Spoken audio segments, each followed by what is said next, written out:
High friends, good morning. Neel's ডায়েরির first পেজে তোমাদের সবাইকে ওয়েলকাম। আমি আমার এই ইউটিউব চ্যানেলে আমার ডেইলি লাইফের কিছু কিছু মোমেন্টস তোমাদের সাথে শেয়ার করে নেব। আজকে ভাবলাম এই স্ট্রবেরি স্মুদি রেসিপিটা একটু শেয়ার করে নিই। সকালে উঠেই আমি কিন্তু একটু মুড়ি আর তার সাথে কাঁচা ছোলা খেয়ে নিয়েছিলাম। আর তারপর ভাবলাম একটু স্মুদি বানানো যাক। বাড়িতে স্ট্রবেরি ছিল, আর আমি কিন্তু এই স্মুদিটা বানানোর জন্য ফ্রেশ স্ট্রবেরি নিয়েছি। আর এটা যাতে একটু মিষ্টি হয়, কারণ স্মুদিটা তো একটু মিষ্টি মিষ্টি খেতে ভালো লাগে, তাই আমি এতে কিছু খেজুর ইউজ করেছি। আর দেখতেই পাচ্ছ একটাই কলা নিয়েছি। আর এটা যেহেতু স্ট্রবেরি স্মুদি, তাই কলার পরিমাণটা কম আর স্ট্রবেরির পরিমাণটা আমি একটু বেশিই দিয়েছি।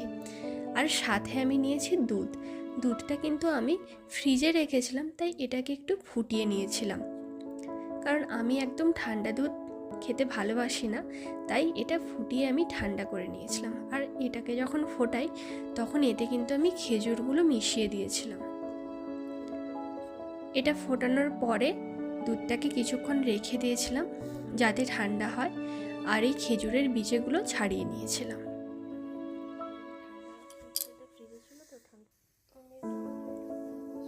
এখানে দেখতেই পাচ্ছ একটা সসপ্যানে আমি এটাকে কিছুটা ফুটিয়ে নিয়েছিলাম। তারপর ঠান্ডা হতে আমি এগুলোকে মিক্সিতে এক এক করে অ্যাড করে দিয়েছিলাম।